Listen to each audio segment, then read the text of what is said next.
Hello, how are you doing today? I'm doing good, Ikjyot. How are you? I'm good, thanks for asking. Welcome to my webinar where we will be discussing the comparison between the vacation and leave policies of Canada and India. I'm glad that you are here. It's my pleasure. So let's start with it. So the outline of the presentation is first we'll go through some introduction, then we'll be discussing the policies of Canada and India, and then a final comparison between the two. And at the end, I will ask if you have any questions relating to this presentation. Introduction.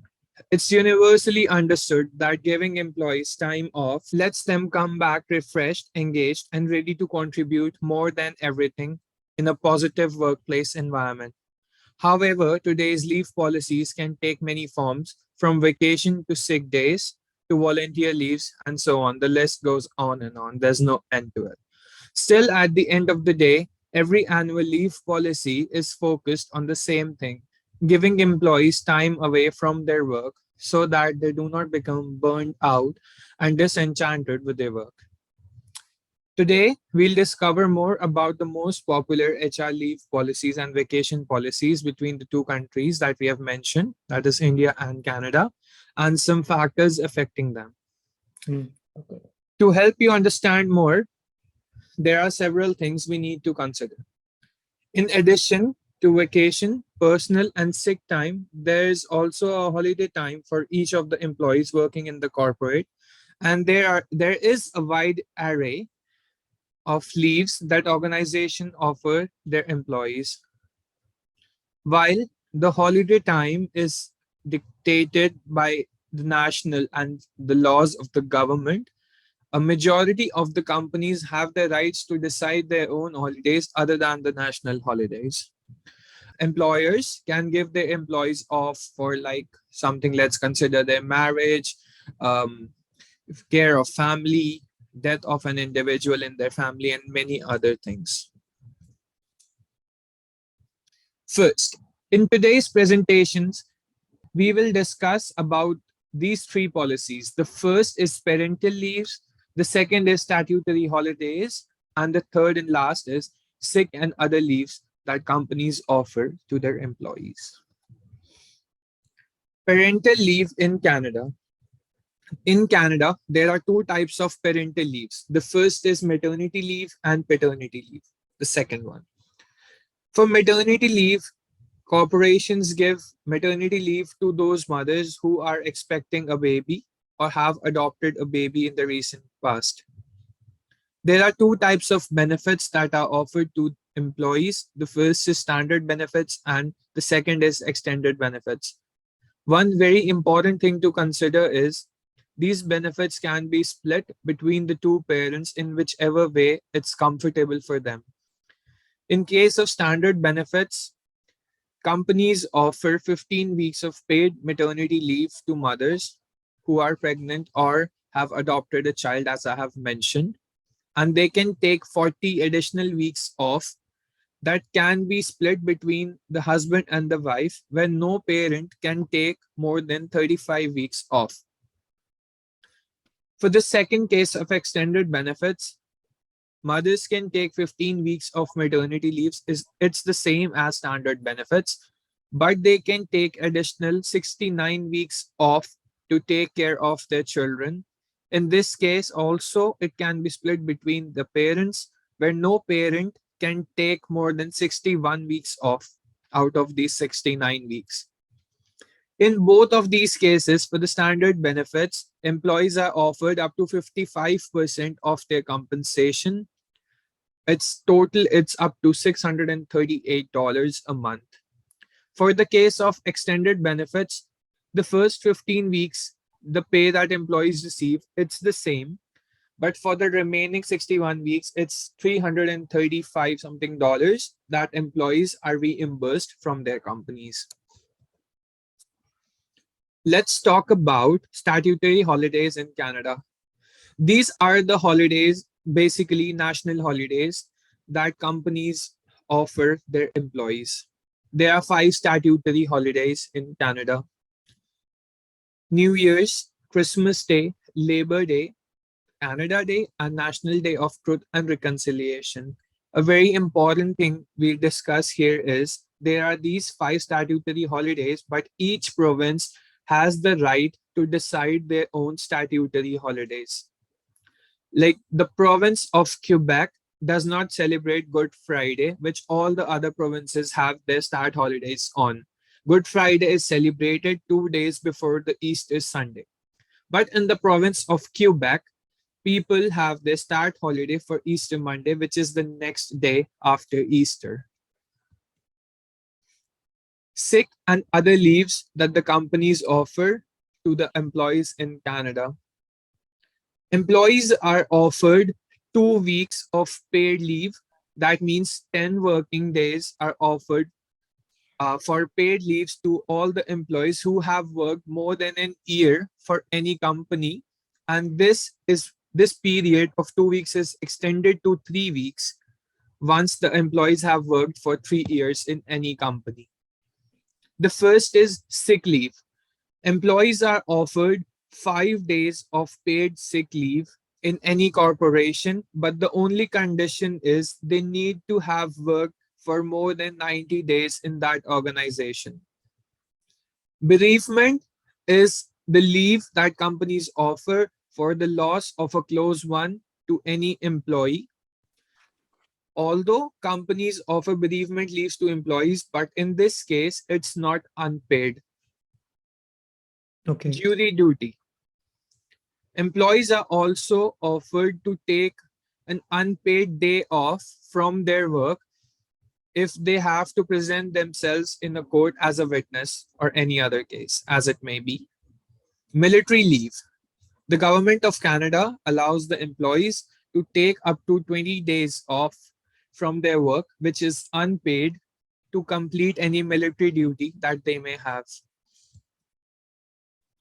Let's talk about the leave policy in India now. The parental leave.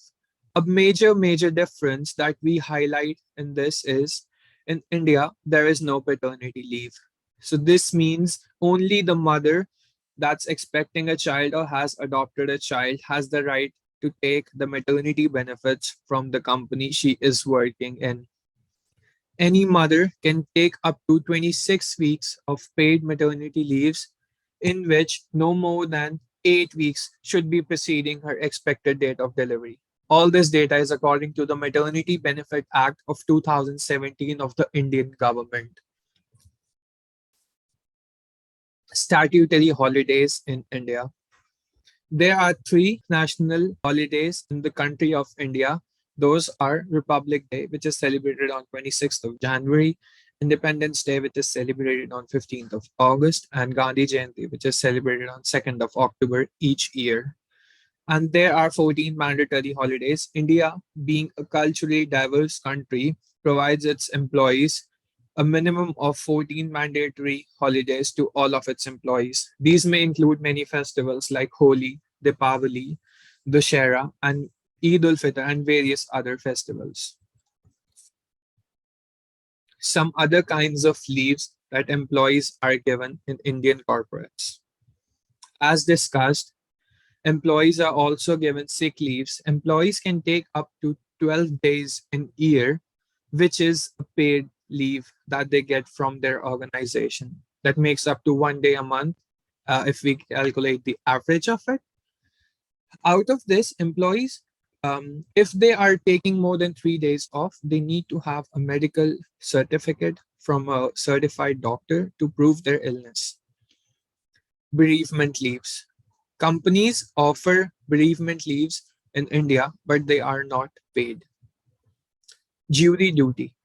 No companies offer their employees the right to take a day off from their work to complete their judiciary duty. It's unlike as compared to that in Canada, where people are offered to take a day off if they have to present themselves in court. In Yeah. case of military leave, there is no such provision in any corporates where the employers can ask the employee to take their days off if they have to serve the country for a military leave.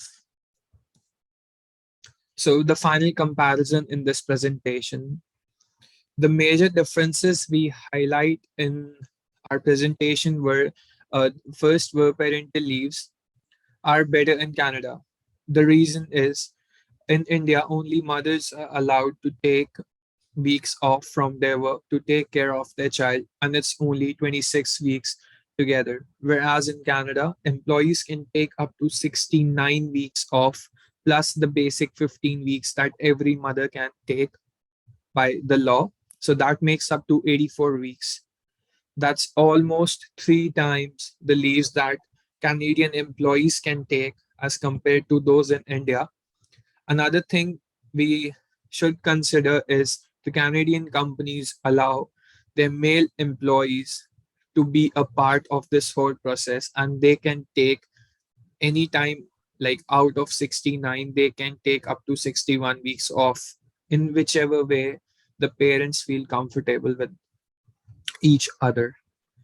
The second point we highlight, Indian companies have more national and statutory holidays throughout the country. It's unlike in Canada, where each province has their own statutory holidays. India is a culturally diverse country, but people over there celebrate all the festivals together. That makes up to 17 days off in a year. And in some other states, there are other state festivals where the state governments offer their employees to take the day off. So, from the holiday point of view, Indian corporates are much, much better because they are getting 17 days off in a year plus some additional. That's all from my end. Do you have any questions for the Yes, points I that I have have presented? a joke. Yeah. In your opinion, which country has more employee-friendly policy? Okay, that's a really interesting question. I personally think if we need to consider the corporate culture, Canada is much, much better. Although Indian corporates have many more days off, one important thing is that there is no minimum wage system in the Indian culture, whereas in Canada there is a minimum wage rate for all of the employees where they are paid at least this much. Like in the province of British Columbia, it's $15.20 per hour. It's Yeah. not anything like that in India. Hmm. Another thing is, although India is a culturally diverse country, there is no equality that women get in the Indian culture. Everyone has noticed that in their lifetime, whereas in Canada, it's equal and fair opportunity for everyone. Have I answered your question? Yes, you have. Okay, thank you very much. These are the references that I have used for my presentation of my webinar today. It's there for you to consider anytime you need to have a look. Yeah, Please sure. go to them. And thanks for being here today. I'm glad you are here. Not a problem. Thank you.